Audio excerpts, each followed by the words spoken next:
नमस्ते विद्यार्थी मित्रों। नीलकंठ विद्यालय ऑनलाइन एजुकेशन में आपका स्वागत है। कक्षा 8 इकाई 7 हार की जीत। इसके लेखक है सुदर्शन और इसका साहित्य प्रकार है कहानी। सुदर्शन जी का जन्म सन 1896 और इसका निधन सन 1968 में हुआ था। सुदर्शन जी का मूल नाम बद्रीनाथ शर्मा था। आपका जन्म पंजाब के सियालकोट में हुआ था। जब आप 6वें दर्जे में थे तभी आपने प्रथम कहानी लिखी थी। प्रेमचंद की तरह आपने भी उर्दू में लेखन प्रारंभ किया। तत्पश्चात हिंदी में लिखने लगे। नाटक, कहानी तथा उपन्यास लिखकर हिंदी साहित्य को समृद्ध किया। प्रस्तुत कहानी सुदर्शन जी का द्वारा लिखी एक उपदेश प्रधान कथा है जो मानव भावनाओं पर आधारित है। बाबा भारती के अनोखे घोड़े की चर्चा डाकू खड़क सिंह के कानों तक पहुंचती है। वह धोखे से घोड़ा ले जाता है, परंतु बाबा भारती की एक बात उसे घोड़ा लौटाने पर मजबूर कर देती है। उसी बात ने उस घोड़े का हृदय परिवर्तन कर दिया। इसी बात पर यहाँ प्रकाश डाला गया है। इस कहानी में विनम्रता, उदारता, पश्चाताप, दया भाव, लोकहित की आकांक्षा आदि मूल्यों को समाविष्ट किया गया है। माँ को अपने बेटे और किसान को अपने लहलहाते खेत देखकर जो आनंद आता है, वही आनंद बाबा भारती को अपना घोड़ा देखकर आता था। माँ ने પોતાના છોકરાને અને કિસાન યાની કે ખેડૂતને પોતાના લહલહાતા એટલે લહેરાતા ખેતરો જોઈને જો આનંદ મળે છે, તેવો જ આનંદ બાબા ભારતીને પોતાના ઘોડાને જોઈને મળતો હતો। भगवत भजन से जो समय बचता वह घोड़े को अर्पण हो जाता। भगवत भजन बाबा भारती જ્યારે ભજન કીર્તન કરીને જે સમય બચતો હતો એ સમય એ પોતાના ઘોડાને અર્પણ કરવું યાની કે આપવો, પોતાના ઘોડાને એ સમય આપતા હતા। वह घोड़ा बहुत ही सुंदर और बलवान था। તે ઘોડો ખૂબ જ સુંદર અને बहुत ही सुंदर और बलवान था। તે ઘોડો ખૂબ જ સુંદર અને शक्तिशाली હતો। इसके जोड़ का घोड़ा सारे इलाके में न था। તેના જેવો એટલે કે તેના જેવો બીજો ઘોડો આખા પ્રદેશમાં ન હતો। बाबा भारती उसे सुल्तान कहकर पुकारते। बाबा भारती તેને सुल्तान कहीने बोलावता હતા। अपने हाथ से खरार करते। પોતાના હાથેથી તે घोड़ाना शरीर ने साफ करता। खुद दाना खिलाते और देख कर प्रसन्न होते थे। તેને પોતાના હાથે જ પોતાના ઘોડાને ખવડાવતા અને જોઈને પ્રસन्न થતા હતા। उन्होंने रुपया, माल, असबाब, जमीन आदि अपना सब कुछ छोड़ दिया था। बाबा भारतीए પોતાના રૂપિયા, પોતાના માલ, ધન, સામાન, સબાબ અને કે સામાન, જમીન બધું પોતે છોડી દીધું હતું। यहाँ तक कि उन्हें नगर के जीवन से भी घृणा थी। ત્યાં સુધી કે પોતાના નગરના જીવનથી પણ તેને નફરત હતી। अब गांव के बाहर एक छोटे से मंदिर में रहते और भगवान का भजन करते थे।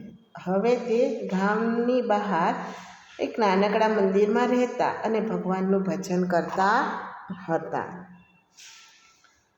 मैं સુલતાન કે બિના નહીં રહી શકતા। બાબા ભારતી કહે છે કે હું સુલતાન વગર રહી શકતો નથી। उन्हें ऐसा लगने लगा था। તેમને એવું લાગવા લાગ્યું હતું કે તે પોતાના ઘોડા સુલતાન વગર રહી શકતા ન હતા। वे उसकी चाल पर लट्टू थे। तेनी घोड़ानी चाल ऊपर मुग्ध हता। लट्टू होना यानी मुग्ध होना मुहावरा है। कहते हैं ऐसे चलता है जैसे मोर घटा को देखकर नाच रहा हो। लागे छे एवं चाले छे के जेम मोर जाने कड़ा करीने नाची रह्यो होय। जब तक संध्या के समय सुल्तान पर चढ़कर 8-10 मील का चक्कर न लगा लेते उन्हें चैन न लग आता। જ્યાં સુધી તે પોતાના ઘોડા સુલતાન પર બેસીને 8-10 કિલોમીટરનો ચક્કર મારીને ના આવે ત્યાં સુધી એને ચેન મળતું ન હતું। खड़क सिंह उस इलाके का कुख्यात डाकू था। खड़क सिंह તે પ્રદેશનો बदनाम डाकू હતો।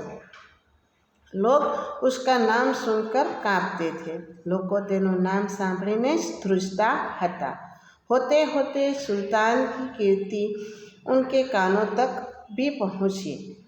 सांभळता सांभळता सुल्ताननी वातो ते खड़क सिंह डाकूना कान सुधी पण पहुँची। उसका हृदय उसे देखने के लिए अधीर हो उठा। अधीर हो उठना यानी कि मेळवा जोवा माटे व्याकुळ थावुं। तेनुं हृदय ते घोड़ाने जोवा माटे व्याकुळ हतुं। वह एक दिन दोपहर के समय बाबा भारती के पास पहुँचा। एक दिवस बपोरना समये ते बाबा भारती पासे पहुँच्यो और नमस्कार करके बैठ गया अने नमस्कार करीने त्यां ज बेसी गयो। बाबा भारती ने पूछा। बाबा भारतीए पूछ्यो, खड़क सिंह क्या हाल है? खड़क सिंह शू हाल छे? खड़क सिंह ने सिर झुकाकर उत्तर दिया। खड़क सिंहे माथुं झुकावीने जवाब आप्यो, आपकी दया है, तमारी दया छे। कहो इधर कैसे आ गए? कहो आ बाजू केवी रीते आवी गया? सुल्तान की चाह खींच लाई। चाह यानी कि जोवानी इच्छा। सुल्तान ने जोवानी इच्छा आ बाजू खेंची लावी छे। विचित्र जानवर है, देखोगे तो प्रसन्न हो जाओगे।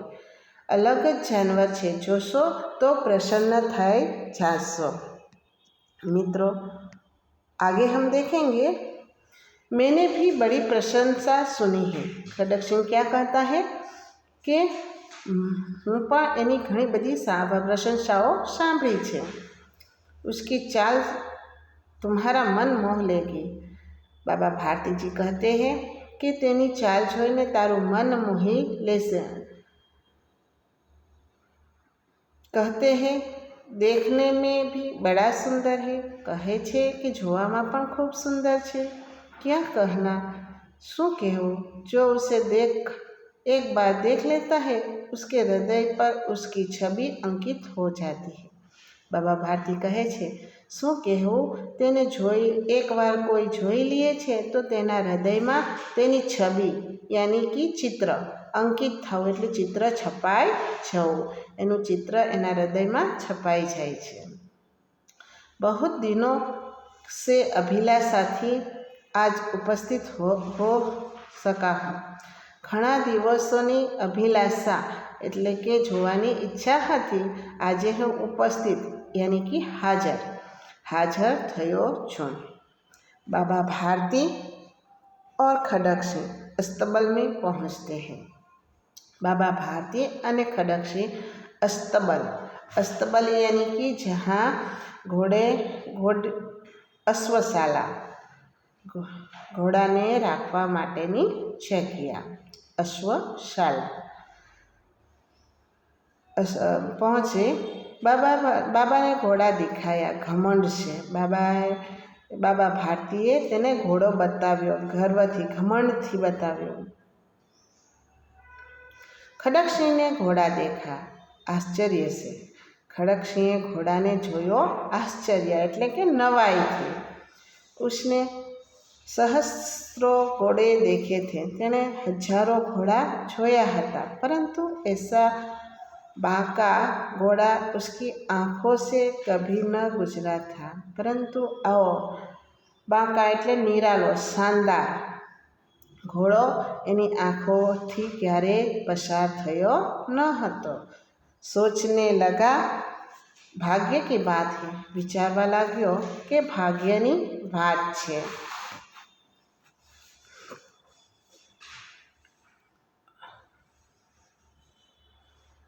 ऐसा घोड़ा खड़गसिंह के पास होना चाहिए था। તે વિચારી રહ્યો હતો કે આવો ઘોડો ખડકસિંહ પાસે જ હોવો જોઈએ। इस साधु को ऐसी चीज़ों से क्या लाभ? આ સાધુને આવી ચીજોથી શું લાભ છે? कुछ देर तक आश्चर्य से खड़ा रहा। થોડીક સમય માટે તે આ નવાઈથી ત્યાં જ ઊભો રહ્યો।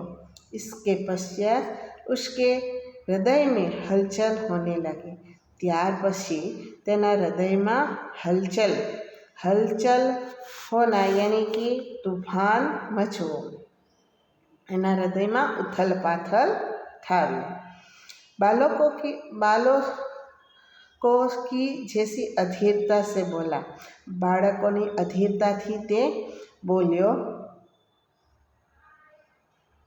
परंतु बाबाजी इसकी चाल न देखी तो क्या? परंतु बाबाजी आ घोड़ानी चाल मैं ना जोई तो शू? बाबाजी भी मनुष्य ही थे। बाबाजी पण मनुष्य ज हता। अपनी वस्तु की प्रशंसा दूसरे के मुख से सुनने के लिए उनका हृदय अधीर हो गया। પોતાની વસ્તુ યાની કે પોતાની ઘોડાની પ્રશંસા બીજાના મુખેથી સાંભળીને તેનું હૃદય અધીર हो गया यानी कि એનું હૃદય પણ ઉચ્ચેતિત થઈ ગયું। એ પોતાના બીજાના મુખેથી એની ઘોડાની પ્રશંસા સાંભળે છે એટલે।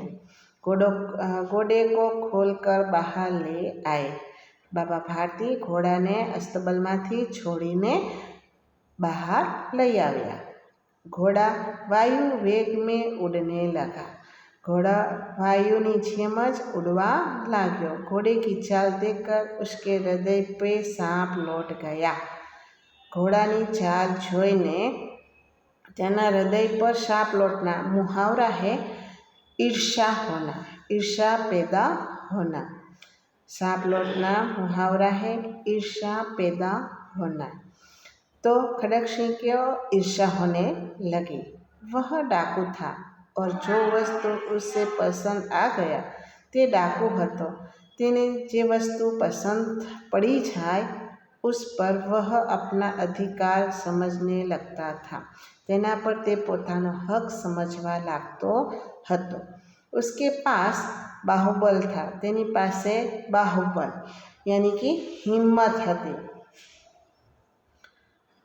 और आदमी थे अने तेनी पासे माणसों पण हता। जाते जाते उसने कहा, जता जता तेने कह्યું, बाबाजी मैं यह घोड़ा आपके पास न रहने दूंगा। हूँ आ घोड़ो तमारा पासे रहवा दईश नहीं। बाबा भारती डर गए। बाबा भारती डरी गया। अब उन्हें रात को नींद न आती।